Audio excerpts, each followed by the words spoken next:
الحمد لله الذي هدانا لهذا وما كنا لنهتدي لولا أن هدانا الله لقد جاءت رسل ربنا بالحق ونودوا أن تلكم الجنة ورثتموها بما كنتم تعملون أشهد أن لا إله إلا الله وحده لا شريك له وأشهد أن سيدنا ونبينا محمدا عبده ورسوله صلى الله عليه وعلى آله وأصحابه وبارك وسلم تسليما كثيرا كثيرا أما بعد أعوذ بالله من الشيطان الرجيم بسم الله الرحمن الرحيم الحج أشهر معلومات وقال الله تعالى في مقام آخر ولله على الناس حج البيت من استطاع إليه سبيلا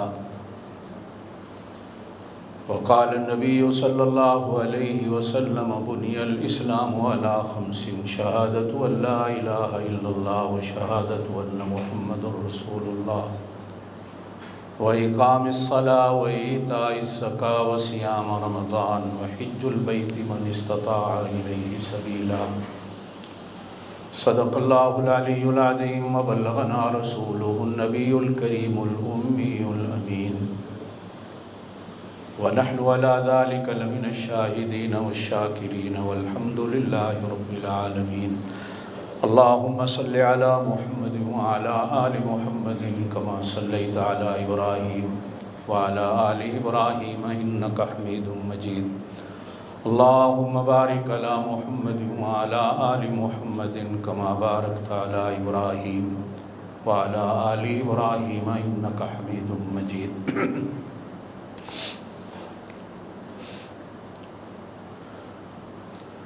بہار کا موسم ہو تو لوگ بہار کی باتیں کرتے ہیں، گرمی کا موسم ہو تو لوگ گرمی کی باتیں کرتے ہیں، سردی کا موسم ہو تو لوگ سردی کی باتیں کرتے ہیں، رمضان المبارک کا مہینہ ہو تو ہم رمضان المبارک کی باتیں کرتے ہیں، یہ حج کا مہینہ ہے تو آج سے دل چاہتا ہے کہ ہم حج کی باتیں کریں، بلکہ دوسرے لفظوں میں اپنی بات کی ابتدا کروں تو اس طرح کروں کہ یوں آئیے آج حج پہ چلتے ہیں۔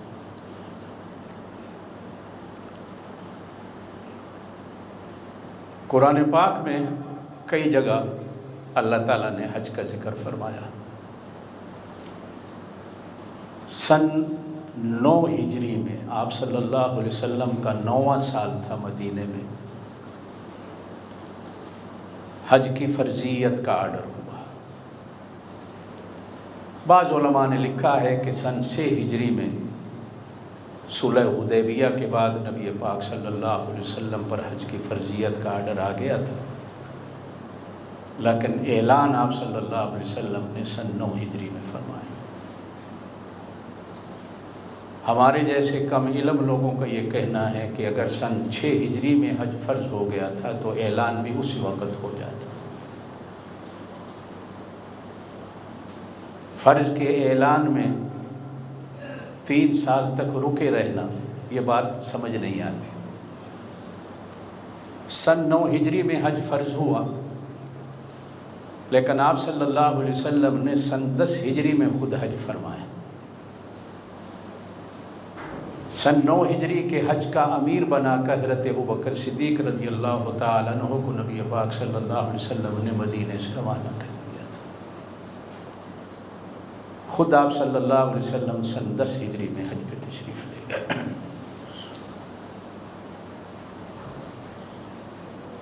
اور بس اس حج کے 2-3 مہینے کے بعد آپ صلی اللہ علیہ وسلم اس دنیا میں باقاعدہ حیات رہے، اور پھر آپ صلی اللہ علیہ وسلم کا روضہ پاک کا سفر ہو گیا۔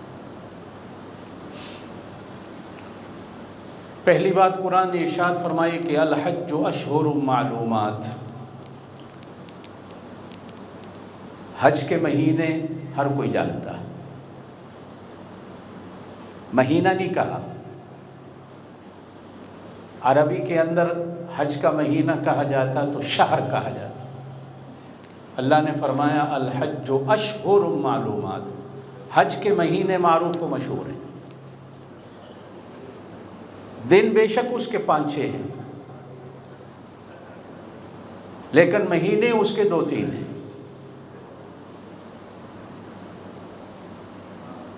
اس لیے یہ شوال کا مہینہ، ذی القعدہ کا مہینہ، حج کا مہینہ، پھر محرم کا مہینہ، یہ 2-3 مہینے پورے جو ہیں یہ حج کے مہینے ہیں۔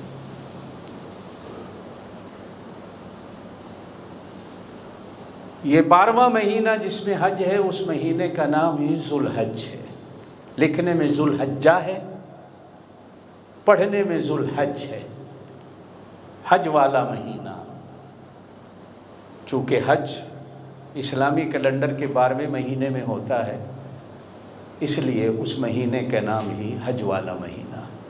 یہ ذی القعدہ میں نے گزشتہ جمعہ بھی عرض کیا تھا کہ یہ سواریوں پہ بیٹھنے کا مہینہ ہے، تیاری کر کے بیٹھنے کا مہینہ ہے۔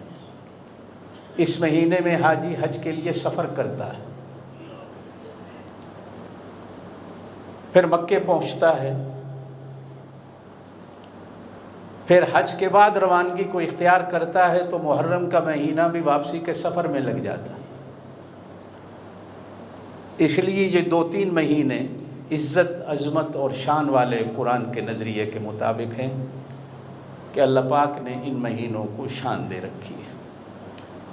بعض علماء نے شوال کے مہینے کو بھی حج کے مہینوں میں شمار کیا ہے، اور بعض علماء نے شوال کے مہینے کو حج کے مہینے میں شمار نہیں کیا۔ بہرحال یہ مشہور و معروف ہیں حج کے مہینے۔ دوسری جگہ اللہ ارشاد فرماتے ہیں وَلِلَّهِ عَلَى النَّاسِ حِجُّ الْبَيْتِ مَنِ اسْتَطَاعَ إِلَيْهِ سَبِيلًا۔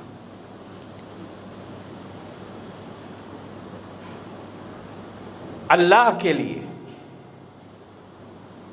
اللہ کے لیے لوگوں پر اللہ کے گھر کا حج فرض ہے جو وہاں جانے کی طاقت رکھتا ہے، جو وہاں جانے کی طاقت رکھتا ہے۔ نبی پاک صلی اللہ علیہ وسلم سے پوچھا گیا یا رسول اللہ صلی اللہ علیہ وسلم من استطاع الیہ سبیلا، یہ طاقت کا کیا معنی ہے؟ آپ صلی اللہ علیہ وسلم نے ارشاد فرمایا اپنا زاد راہ بھی رکھتا ہو، بیوی بچوں کا زاد راہ بھی رکھتا ہو، یعنی اپنے کھانے پینے کا سامان اور بیوی بچوں کا پیچھے کھانے پینے کا سامان وافر مقدار میں مہیا رکھتا ہو، اور سواری کی طاقت رکھتا ہو۔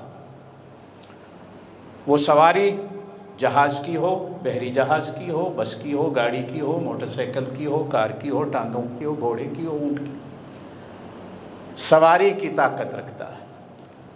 آپ صلی اللہ علیہ وسلم کے زمانے میں اونٹ کی سواری تھی، گھوڑے کی سواری تھی، پھر کشتیوں کی سواریاں آئیں، پھر بحری جہازوں کی آئیں، اب ہوائی جہازوں کی ہے۔ طاقت رکھتا ہو معنی یہ کہ اس کا بھی پورا جیب خرچ رکھتا ہو، وہاں جا کر کسی کا محتاج نہ ہو، اور پیچھے بیوی بچے بھی کسی کے محتاج نہ ہوں۔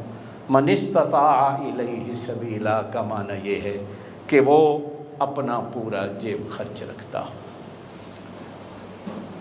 نمبر 3، اسلام کی بنیاد 5 عبادات پہ رکھی گئی ہے۔ آپ صلی اللہ علیہ وسلم نے ارشاد فرمایا بنی الاسلام علی 5، اسلام کیا ہے؟ 5 چیزوں کا مجموعہ، 5 چیزوں کا گلدستہ ہو جس کا نام اسلام ہے۔ شہادت لا الہ الا اللہ و شہادت ان محمد الرسول اللہ، پہلی چیز۔ پھر فرمایا وَإِقَامِ الصَّلَاةِ، نماز کو قائم کرتا ہو، وَإِيتَاءِ الزَّكَاةِ، زکوٰۃ ادا کرتا ہو، وَصِيَامَ رمضان، زندگی میں رمضان المبارک کا مہینہ آئے تو اس کے روزے رکھے، وَحِجُّ الْبَيْتِ مَنِ اسْتَطَاعَ إِلَيْهِ سَبِيلًا، اللہ کے گھر کا حج کرنا اگر اس سفر کی طاقت رکھتا ہو۔ اسلام کی بنیاد ان 5 چیزوں پر ہے۔ پہلا کلمہ پڑھنا، اشہد ان لا الہ الا اللہ و اشہد ان محمد الرسول اللہ۔ اس کے لیے نہ کوئی وقت مقرر ہے، نہ ہی کوئی حالت متعین ہے، نہ ہی اس کی کوئی مقدار متعین ہے۔ چل رہا ہے تو پڑھ لے، بیٹھا ہے تو پڑھ لے، کھڑا ہے تو پڑھ لے، سو رہا ہے تو پڑھ لے، کھا پی رہا ہے تو پڑھ لے، باتیں کر رہا ہے تو کر لے، مجلس میں بیٹھا ہے تو بھی اللہ کا ذکر کر لے، اس کے لیے کوئی وقت مقرر نہیں۔ یہ قولی عبادت ہے، جسے آپ اور میں کہتے ہیں زبان کی عبادت۔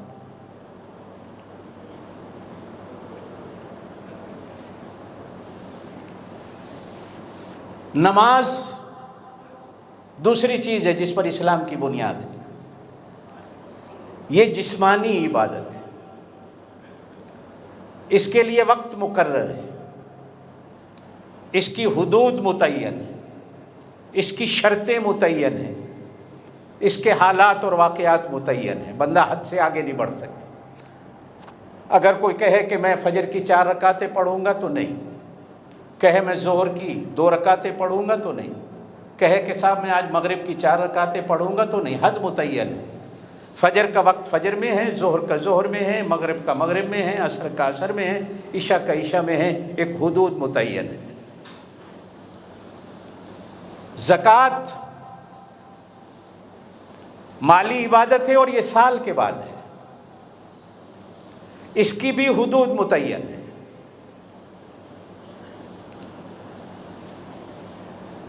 کتنی ہے، کب دینی ہے، کس کو دینی ہے، پورا قرآن میں بیان ہے، حد مقرر ہے اس کی۔ چوتھی عبادت روزہ ہے، روزہ بھی جسمانی عبادت ہے اور یہ بھی سال کے بعد ہے، اس کی بھی ایک حد متعین ہے، شرطیں متعین ہیں، فرائض اور سنتیں متعین ہیں، کوئی بندہ آگے پیچھے نہیں کر سکتا۔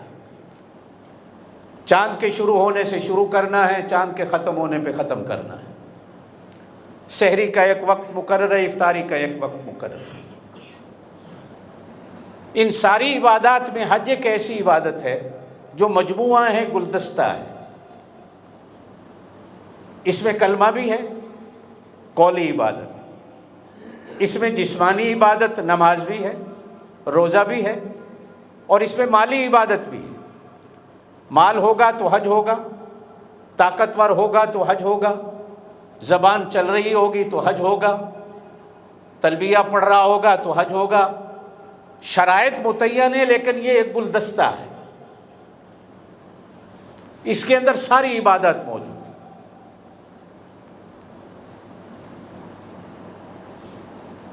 اس لیے شاید نبی پاک صلی اللہ علیہ وسلم نے ارشاد فرمایا کہ جس بندے پر حج فرض ہو جائے، یعنی وہ یہ ساری شرائط رکھتا ہے، اگر وہ حج پہ جانے میں سستی کرتا ہے، نہیں جاتا، اسی حالت میں مر گیا، تو نبی پاک صلی اللہ علیہ وسلم نے ارشاد فرمایا میرا اس سے کوئی تعلق نہیں، اللہ اس کو یہودیوں کے قبرستان میں دفن کرا دے، عیسائیوں کے ساتھ اللہ اس کی آخرت کرا دے، میرا اس سے کوئی واسطہ نہیں۔ اچھا، پھر باقی عبادات اور اس عبادت میں ایک اور بڑا فرق ہے۔ آپ نماز پڑھتے ہیں تو اسی وقت نیت کرتے ہیں، پیچھے اس امام کے اللہ اکبر، وضو کرتے ہیں تو آپ اسی وقت نیت کرتے ہیں، خیرات صدقات کرتے ہیں تو آپ اسی وقت نیت کرتے ہیں، زکوٰۃ دیتے ہیں تو آپ اسی وقت دیتے وقت، جب حساب کرتے ہیں گھر بیٹھ کر تو آپ کی نیت اسی وقت ہوتی ہے، اور جب اپنے ہاتھ سے حاجت مند کو دیتے ہیں تو آپ کی نیت پوری ہوتی ہے۔ روزے کی بھی نیت کا ایک وقت مقرر ہے، کل کے روزے کی رات کو نیت کر لو یا صبح صبح سحری کے وقت نیت کر لو، طلوع آفتاب سے پہلے پہلے، فرض روزے کی۔ لیکن حج ایک ایسی عبادت ہے کہ جس کی نیت ہم پیدا ہوتے ہیں تو شروع کر دیتے ہیں۔ بچہ ہے تو وہ بھی کہتا اللہ مجھے اپنا گھر دکھا، بڑا ہے تو وہ بھی کہتا اللہ مجھے اپنا گھر دکھا، بوڑھا ہے تو وہ بھی کہتا اللہ چاہے جیب میں پیسہ ہے یا نہیں۔ اور یہ ایک ایسی عبادت ہے کہ جس کے لیے بندے کو گھر بھی بیچنا پڑے، دکان بھی بیچنی پڑے، زمین بھی بیچنی پڑے، تو بیچنے کو تیار ہوگا کہ میں کسی نہ کسی طرح اللہ کا گھر دیکھوں۔ یہ ساری عبادات میں ایک الگ رنگ رکھتا ہے، ہر عبادت کا ایک رنگ ہے، ہر عبادت کی اپنی ایک پہچان ہے، ہر عبادت کی اپنی ایک حیثیت ہے۔ اس عبادت کا رنگ بڑا عجیب ہے کہ آدمی ہوش سنبھالنے سے لے کر، دنیا میں کتنے لوگ ہیں جو ہوش سنبھالتے ہی 100 روپیہ جوڑنا شروع کر دیتے ہیں، کبھی تو جا کے پورا ہوگا۔ یہ جو ابھی آپ نے ہانگ کانگ کا قصہ بھی سنا، یہ بیچاری گھروں میں کام کرنے والی ڈومیسٹک ہیلپر سال ہا سال سے پتہ نہیں 1000 2,000 اس بندے کے پاس امانت رکھا کرتی تھی کہ جب جمع ہو جائے گا ہمارا پورا حج پہ جائیں گے۔ آپ اور میں بھی جتنے بیٹھے ہیں، میں اپنی کیفیت کو بیان کروں تو اللہ کی قسم جھوٹ نہیں، یہ اب حج کے دن ہیں، لوگ حج پہ جا رہے ہیں، نہ رات کو نیند آتی ہے نہ دن کو سکون آتا ہے، 36 حج کیے بیٹھا ہوں، پھر بھی دل ہے کہ کب جاؤں گا کب جاؤں گا کب جاؤں گا کب جاؤں گا۔ اس عبادت کا مزہ ہی اپنا ہے، جس نے دیکھا ہے وہ بھی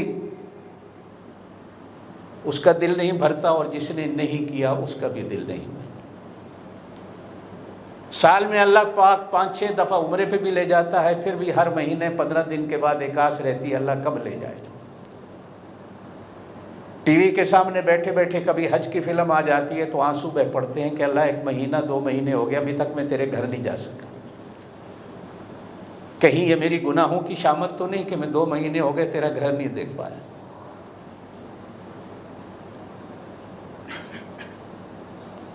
اچھا، یہ کیفیت نماز میں نہیں ہوتی، یہ کیفیت روزے میں نہیں ہوتی،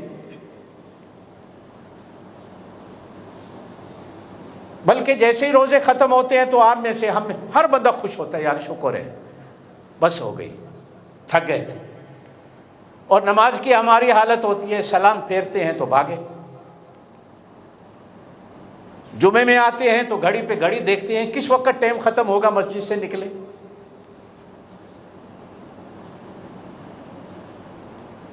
زکوٰۃ آتی ہے تو ایک شامت آ جاتی ہے، بعض مسلمان اسے بھی ٹیکس کا نام دے دیتے ہیں۔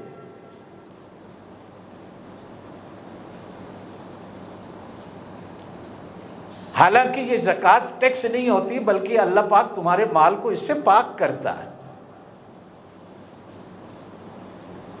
یہ تو ایک سال کے بعد جیسے گاڑی کی اوور ہالنگ ہوتی ہے، جیسے روزوں سے اپنے ہمارے نفس کی اوور ہالنگ ہوتی ہے، اللہ پاک ہمارے مال کی اوور ہالنگ کر دیتا ہے، پاک کر دیتا ہے۔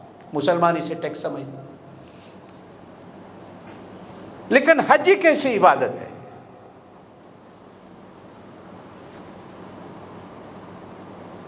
کہ جس نے دیکھا ہے وہ بھی سیکھ رہا ہے، اور جس نے نہیں دیکھا اللہ کا گھر وہ بھی سیکھتا ہے۔ کیوں؟ یہ جو کیوں ہے نا، یہ سمجھنے والی چیز ہے۔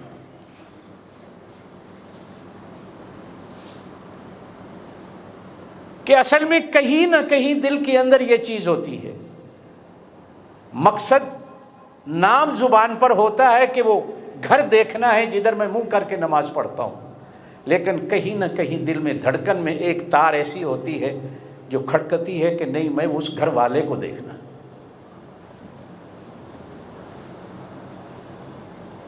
آپ اور میں کہیں بھی جائیں، مقصد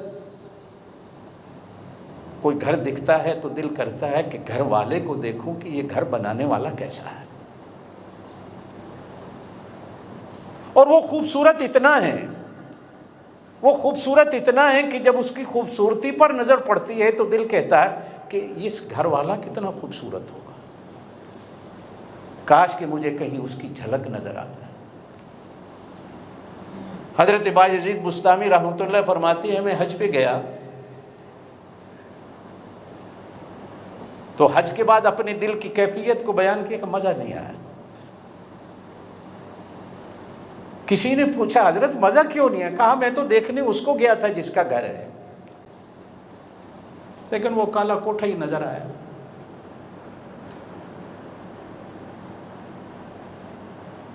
یہ احساس محرومی ہے کہ مجھے اس کی جھلک کیوں نہیں نظر آئی۔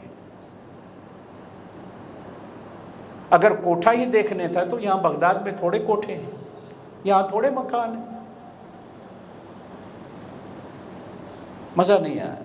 دوسرے سال بجائے سواری کے پیدل نکلا کہ شاید اس دفعہ پیدل چلوں کو مزہ آ جائے، تو آیا تو فرماتے ہیں پھر حج کے بعد 50% مزہ آیا اور 50% نہیں آیا۔ پھر شاگردوں نے پوچھا، مریدوں نے پوچھا حضرت کیسا؟ کہا کہیں کہیں اس کی جھلک نظر آئی لیکن پورا نظر نہیں آیا۔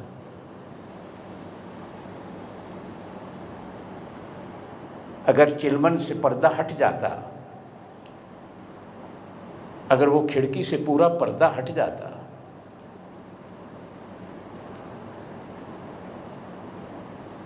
تو کتنا مزہ آ جاتا۔ بلکہ اب تو اور زیادہ میں سوچ رہا ہوں کہ کہیں مشرک تو میں نہیں ہو گیا کہ کبھی اس کو دیکھ رہا ہوں، کبھی کالی پتھروں کو دیکھ رہا ہوں، اور وہ تو ایک ہی ہے، ہر جگہ دکھے تو وہی دکھے، نہ دکھے تو وہی نہ دکھے۔ لیکن یہ دو چیزیں میرے دین میں نہیں ہیں کہ کبھی پتھر کو دیکھوں کبھی اس کو دیکھوں۔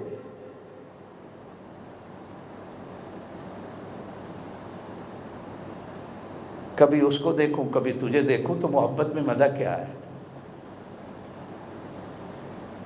مزہ تو یہ ہے کہ صرف اپنے محبوب کو دیکھوں جس کو دیکھنے کی نیت اور ارادہ کر کے چلا۔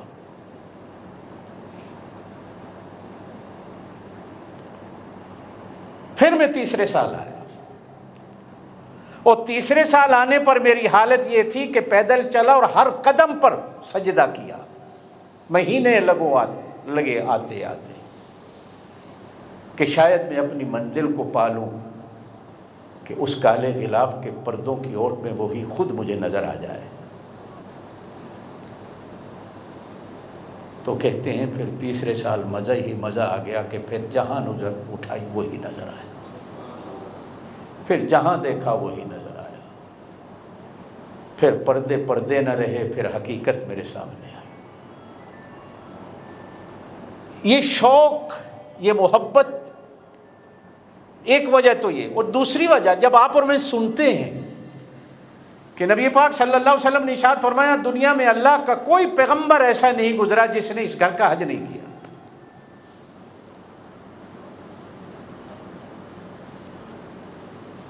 کوئی شے تو ہے، بلکہ نبی پاک صلی اللہ علیہ وسلم نے خود ارشاد فرمایا کہ میں اپنے کانوں سے بعض نبیوں کے نام بتائے کہ وہ جا رہے تھے لبیک لبیک کہہ رہے تھے، میں اپنے کانوں سے ان کی لبیک سن رہا تھا۔ حضور نے اس وادی کا نام بھی بتایا جہاں سے اللہ کے نبی گزر رہے تھے۔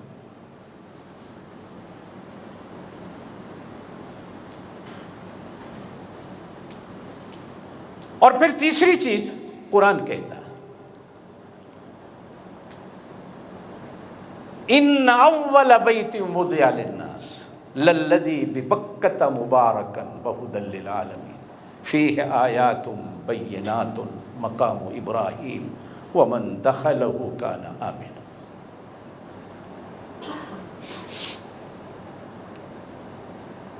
دنیا میں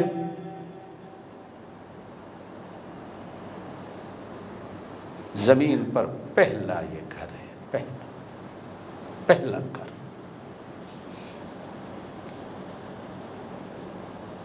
سب سے پہلا کون؟ کہو اللہ، زور سے۔ سب سے پہلا کون؟ زور سے، آہستہ نہیں۔ هو الاول، وہ ایسا پہلا کہ جس سے پہلے کچھ نہیں تھا۔ هو الاخر، وہ ایسا آخری کہ جس کے آخر کچھ نہیں۔ الظاہر، وہ ایسا ظاہر کہ جس کی کوئی چیز چھپی ہوئی نہیں اور جس سے کوئی چیز چھپی ہوئی نہیں۔ الباطن، وہ ایسا چھپا ہوا کہ جو آج تک کسی کو نظر نہیں آیا اور نظر آنے والوں کو نظر بھی آیا۔ هو الاول، وہ پہلا، جس سے پہلے کچھ نہیں۔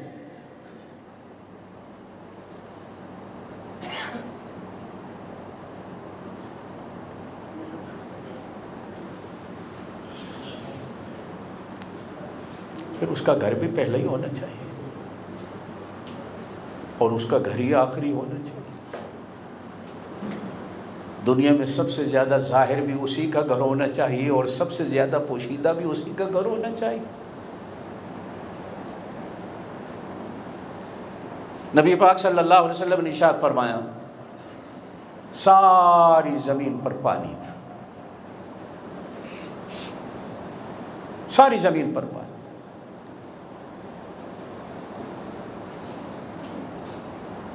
جہاں اللہ کا گھر گئے وہاں ایک بلبلا اللہ نے پیدا فرمایا پانی پر، اور یہ پورے زمین و آسمان کا سینٹر تھا، بلبلا نکلا۔ بلبلے میں ایک جھاگ پیدا ہوئی، جیسے بلبلے میں جھاگ پیدا ہوتی، اس جھاگ سے اللہ نے مٹی کو بنایا، اور سب سے پہلے جو اس زمین پر مٹی ظاہر ہوئی وہ اسی گھر کی جگہ پہ۔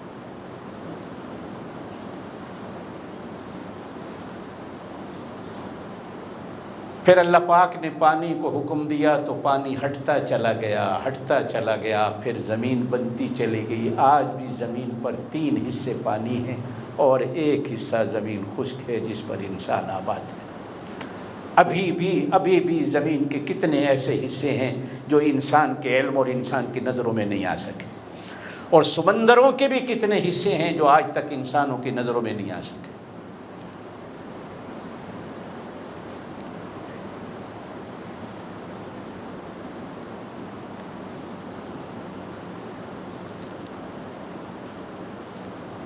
مثال دے کے سمجھاؤں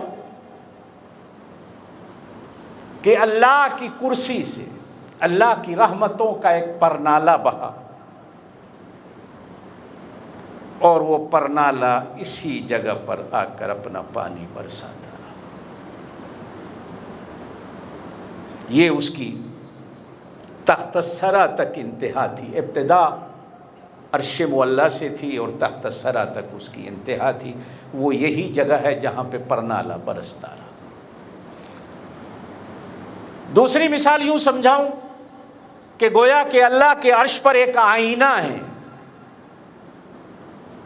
اور اس آئینے کی وہ تصویر زمین پہ پڑی تو وہ کعبے کی صورت میں نظر آئی۔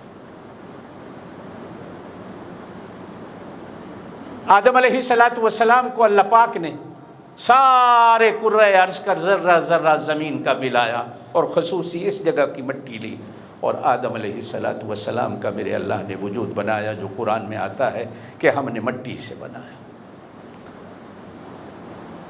کچھ عرصہ آدم علیہ السلام کو جنت میں رکھا، جب جنت میں زمین پہ بھیجا تو کہا گیا کہ 40 سال آدم علیہ السلام نے اسی ایریے میں گزارے۔ تنہائی میں پریشان تو اللہ پاک نے فرمایا میرا گھر بناؤ، طواف کرتے رہو، تمہاری پریشانی ختم ہو جائے گی۔ تو آدم علیہ السلام نے سب سے پہلے اسی جگہ پر اللہ کا گھر بنایا اور اس کا طواف کرتے رہے۔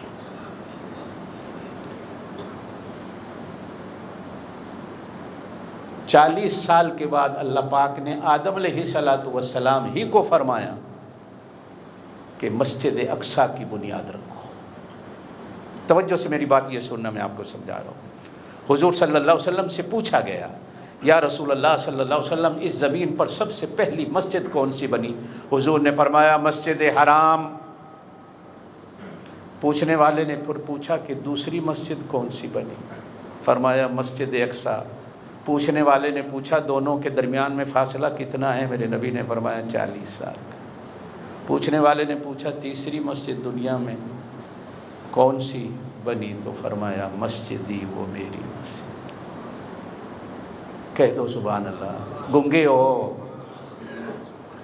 زور سے کہہ دیا کرو یار, زور سے زور سے زور سے. بعض علماء نے مسجد قباء کو بھی رکھا ہے کہ نبی پاک صلی اللہ علیہ وسلم نے مدینے میں سب سے پہلی بنیاد مسجد قباء کی رکھی ہے. پھر گئے آپ مدینے میں پھر جا کر آپ نے مسجد نبی کی بنیاد رکھی ہے. لیکن عاشق لوگوں کا کہنا ہے ماں ماں ہے, بیٹی بیٹی ہے. مسجد نبی ماں ہے, مسجد قباء بیٹی ہے. جو اللہ نے اپنے پاک نبی کی اس مسجد کو شان دی ہے وہ قباء کو بھی نہیں دی ہے. اور کعبہ دنیا میں ساری مسجدوں کی ماں ہے. خیر, میں اپنی بات کی طرف ہوں. کلمہ ذاکروں کی عبادت ہے. کلمہ ذکر کرنے والوں کی عبادت ہے. ذاکر کرتے ہیں ذکر اللہ کا. نماز زاہدوں کی عبادت ہے. عبادت گزار بندہ نماز پڑھنے والا, اسے سکون نہیں آئے گا اگر نماز چھوٹ جائے. زکوٰۃ مالداروں کی عبادت ہے. غریب کے پاس ہے ہی نہیں تو بیچارہ زکوٰۃ دے کے کیا عبادت کرے گا. روزہ عابدوں کی عبادت ہے کہ انہیں بھوکا اور پیاسا رہنے میں مزہ آتا. آپ کو یاد ہوگا روزوں کے دنوں میں نے کہا تھا کہ روزے دار اللہ کی صفت کو اپناتا ہے, نہ کھانا نہ پینا. حج یہ عاشقوں کی عبادت ہے. زور سے کہہ دو سبحان اللہ. نہیں سمجھ آئی؟ یہ عاشقوں کی عبادت.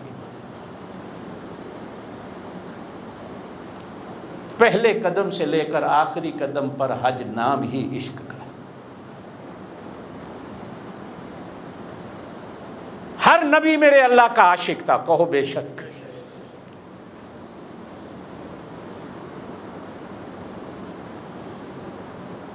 جس کے اندر عشق ہی نہ ہو. عشق کیا ہے؟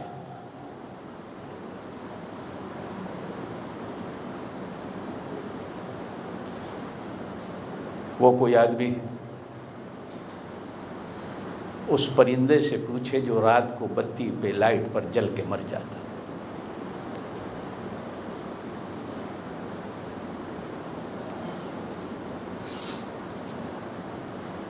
اپنے معشوق پر مر جانا,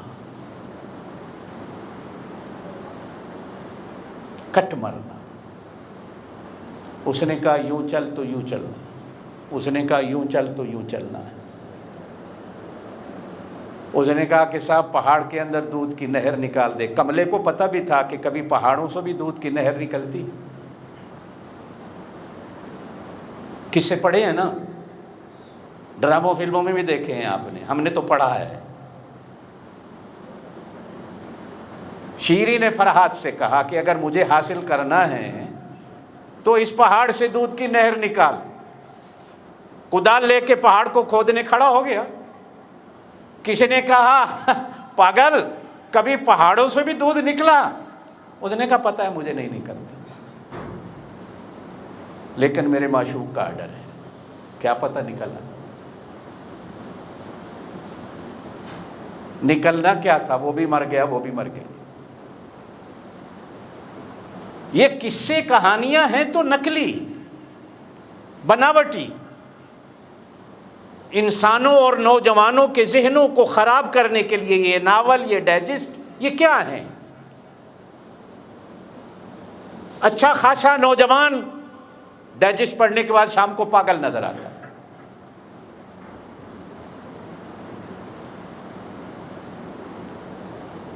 عشق وہ ہے، محبت وہ ہے جو اللہ نے نبیوں سے کی اور نبیوں نے اپنے اللہ سے کی۔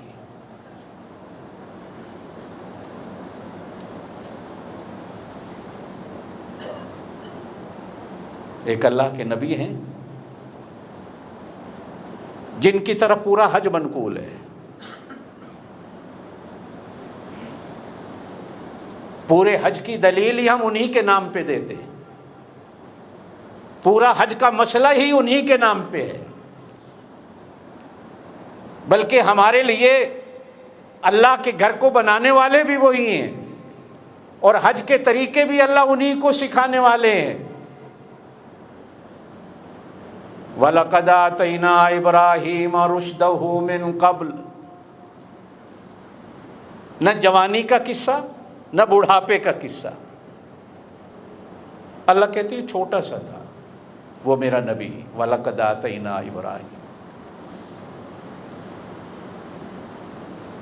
عجیب قرآن ہے اللہ کا، اس کو میری تلاش ہو گئی، دل میں آیا کہ میں اپنے اللہ کو ڈھونڈوں۔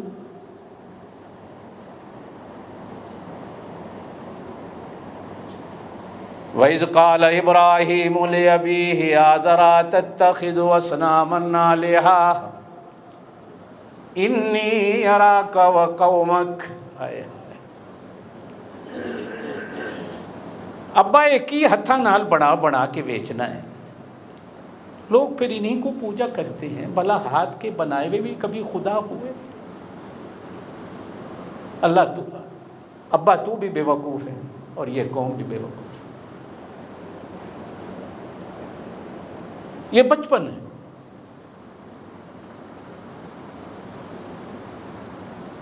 کوئی پڑھانے والا نہیں ہے، اور میں ہمیشہ آپ سے کہا کرتا ہوں عقیدہ بنانا ہے کہ نبیوں کو پڑھانے والا صرف وہ ہوتا ہے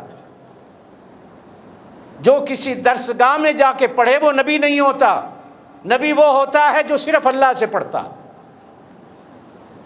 یہ ہم مڈل فیل یا میٹرک فیل کو نبی کیوں نہیں مانتے؟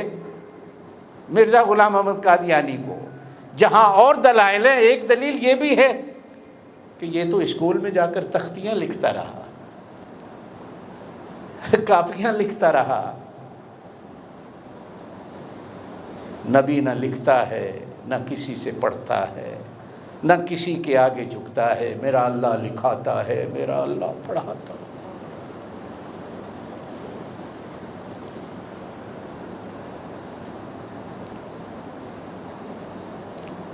فَلَمَّا جَنَّ عَلَيْهِ اللَّيْلُ رَأَىٰ كَوْكَبًا، رات کو گھر کے صحن میں بیٹھے ہیں، بچپن ہے ابراہیم علیہ السلام، ستاروں کو چمکتے دیکھا تو اپنے ماں باپ کو ستاروں کے آگے سجدہ کرتے دیکھا۔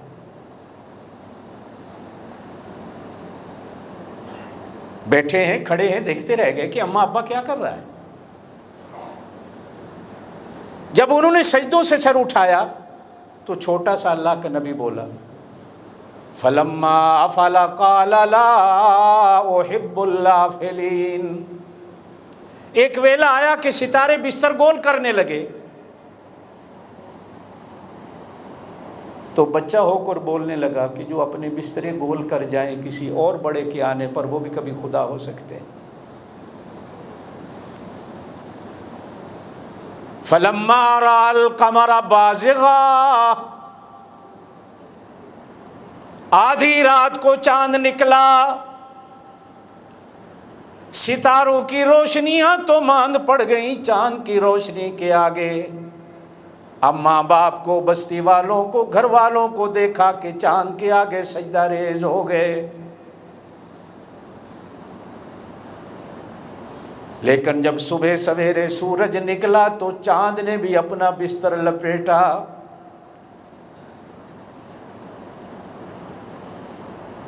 تو زور سے کہنے لگے جو کسی اور کے بڑے آنے پر اپنے بستر کو لپیٹ لے وہ خدا نہیں ہو سکتا۔ فَلَمَّا رَأَى الشَّمْسَ بَازِغَةً قَالَ هَٰذَا رَبِّي هَٰذَا أَكْبَرُ۔ پھر ماں باپ کو، بستی والوں کو، قوم کو دیکھا کہ سورج کے آگے سجدہ ریز ہیں، اور دیکھا کہ یہ بہت بڑا ہے، ستارے تو چھوٹے، پھر چاند بڑا، پھر یہ اس سے بھی بڑا۔ لیکن جب دن کے 12 سوا 12 بجے اس نے بھی گھٹنے ٹیکے، یہ بھی نیچے کو آیا، تو بچپن میں کھڑا اللہ کا پیغمبر بول اٹھا، جو جھک جائے وہ خدا نہیں ہو سکتا۔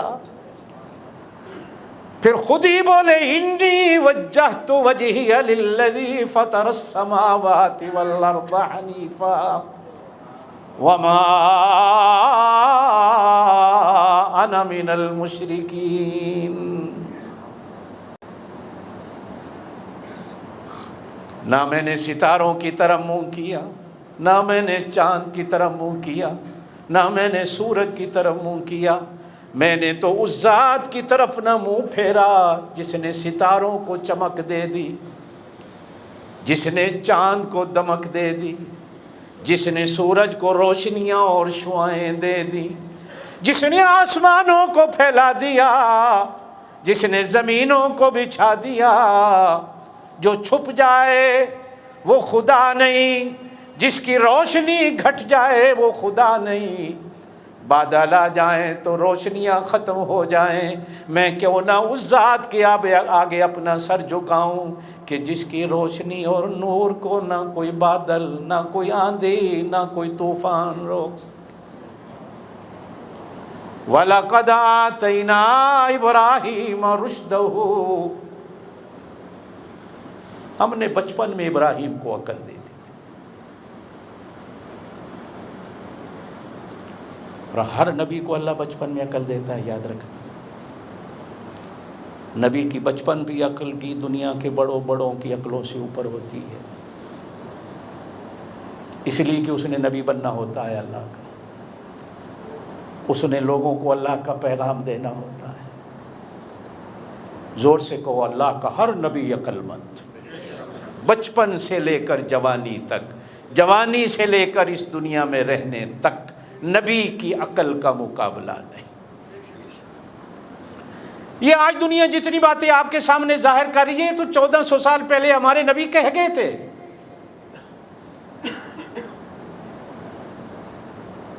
ہم سو گئے، ان لوگوں نے قرآن پہ تحقیق کر کے ہمارے سامنے باتیں رکھ دی۔ ہم تو سنتے رہے، محنت نہ کی، کوشش نہ کی، انہوں نے محنت کی، اور آج وہ ہر بندہ نبی پاک صلی اللہ علیہ وسلم کی ہر بات کو ماننے پر مجبور۔ ابا کے ساتھ چلے گئے ابراہیم علیہ السلام نمرود کے دربار میں۔ ابا نمرود کے دربار میں کام کرتے تھے، اور کام بھی یہی تھا، رات کو گھر کی چوکیداری اور دن کو بت بنا کے بازار میں بیچو۔ اماں بھی نمرود کے گھر میں کام کرنے والی۔ ایک دن چلے گئے تو دیکھا کہ جو آ رہا نمرود کے دربار میں سجدہ کر رہا، یہ چھوٹے سے بچے ہیں، کھڑے ہیں، سجدہ نہیں کیا۔ اس نے کہا تو نے مجھے سجدہ نہیں کیا؟ انہیں نہیں کرتا۔ کہا میں خدا ہوں۔ کہا میں تجھے خدا نہیں مانتا۔ کس کو خدا مانتا؟ کہا جس نے تجھے پیدا کیا، موت و حیات جس کے قبضے میں، میں تو اس کو خدا مانتا۔ اور اس نے سمجھا بچہ ہے، اپنے وزیر داخلہ صدقے جائیں کہ جیل میں جو قیدی ہے اسے لے آؤ، آزاد کر دو، اور جو بازار میں آزاد بندے لے پھر رہے ہیں انہیں لے آؤ، پکڑ کے پھانسی پہ چڑھا دو۔ اب بچے کی طرف دیکھ کر اتنا بڑا بادشاہ، یہ نمرود کا پایا تخت ملتان تک تھا، ہڑپا ساہیوال کے شہر قریب ہے، نمرود کے پایا تخت کا یہ صوبہ تھا۔ ملتان کی تاریخ ابراہیم علیہ السلام کے زمانے سے جڑتی ہے۔ ہڑپا اجڑ گیا، منجو داڑو اجڑ گیا، ٹیکسلا، سنو چھچ والو سنو میری طرف دیکھ، ٹیکسلا اور سوات کی تاریخ یہ ابراہیم علیہ السلام کے زمانے سے بھی پہلے کی ہے۔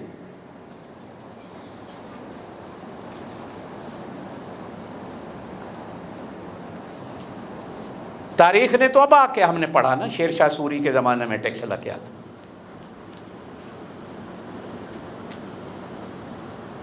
یہ مہاتما بدھ جسے لوگ بدھا مانتے ہیں، اس کی تاریخ سوات، ٹیکسلا، پھر کشمیر کی وادیوں سے نکلتی ہوئی تبت،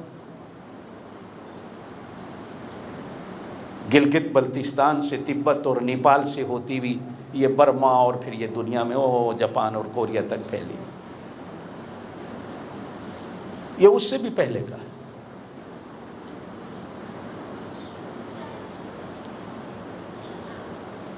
ملتان میں گورنر تھا نمرود کا۔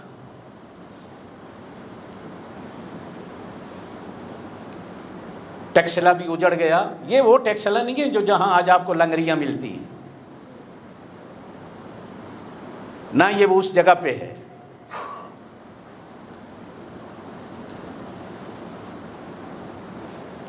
میں ابھی ملتان میں تھا تو ملتان میں ایک بندہ مجھے ملا کہ جی میری وہاں لنگریوں کی دکان ہے ٹیکسلا میں۔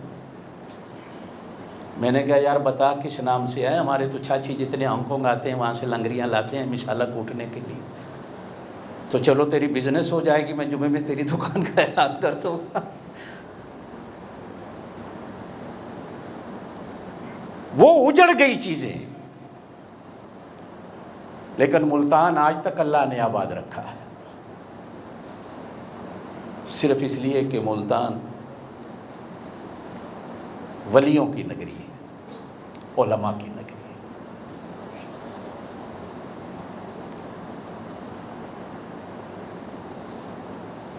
قیدی کو بلایا کہ کہا اسے آزاد کر دو، اور آزاد بندے کو بلایا کہ اسے پھانسی چڑھا دو۔ دکھا کے ابراہیم علیہ السلام کو کہنے لگا دیکھ یہ تو میں بھی کر سکتا ہوں، اس کو موت دے دی ہے، اس کو زندگی دے دی۔ سمجھ گئے بے وقوف ہے۔ اب بے وقوف سے بحث کرنا یہ نبیوں کی سنت ہے کہ ان سے بحث نہیں کرو۔ اذا خاطبہم الجاہلون قالوا سلاما، متھے تے ہاتھ رکھ کے ٹر جاؤ۔ سمجھ گئے یہ بے عقل نہیں ہے۔ اور دنیا میں بہت کم بادشاہ گزرے ہیں جن کو اللہ نے عقلیں بھی دی ہوئی تھی۔ ہمارے والے تو جتنے آتے ہیں سارے بے عقل ہوتے ہیں، عقل ہوتی تو پھانسیاں چڑھتے ہیں، جیلوں میں جاتے، چور کہلاتے، ڈاکو کہلاتے، ساری بے عقل، کم عقل۔ جس نے دیکھو 20 مشیر رکھے ہوئے ہیں مشورہ دینے والے۔ سمجھ گئے کہ بندہ بے وقوف ہے۔ قال ابراہیم فإن اللہ یاتی بالشمس من المشرق فات بها من المغرب۔ ایسا چھکا ماریا نا کہ چلو یہ تو اس نے مثال دے دی بے وقوف نے، یہ اپنوں کو دے، یہ بے وقوف جو اس کے سامنے بیٹھتے ہیں، میں تو بے وقوف نہیں، لیکن بہرحال اب چھکا مارا۔ ان اللہ یاتی بالشمس من المشرق فات بها من المغرب۔ میں اپنا رب اس کو مانتا ہوں جو سورج کو مشرق سے نکالتا ہے اور مغرب میں غروب کرتا ہے۔ اگر تو طاقت رکھتا ہے تو مغرب سے طلوع کر کے مشرق میں غروب کر کے دکھا۔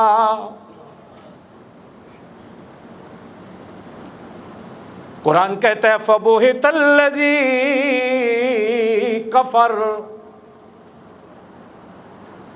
ہونٹوں پہ مہریں لگ گئیں، لاجواب ہو گیا۔ اب جواب کیا دے؟ اللہ کہتے ہیں واللہ لا یہدی القوم الظالمین۔ ظالم کے سامنے جتنی بھی ہدایت کی بات کر، جب اللہ دروازے بند کر دے تو اسے کیا سمجھ آئے گی؟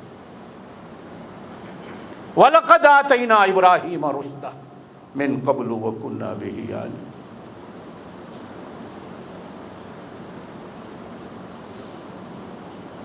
زندگی رہی تو انشاءاللہ تعالی یہ بات چلتی رہے گی۔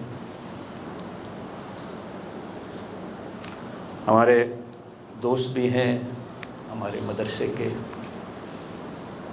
وائس پریزیڈنٹ بھی ہیں، ان کی والدہ شیراز صاحب سخت بیمار ہیں پاکستان میں۔ ہفتہ پہلے وہ آئے، پھر کل واپس چلے گئے ہیں پاکستان۔ دعا کریں اللہ ان کی والدہ کو شفائے کامل عاجلہ نصیب فرمائیں۔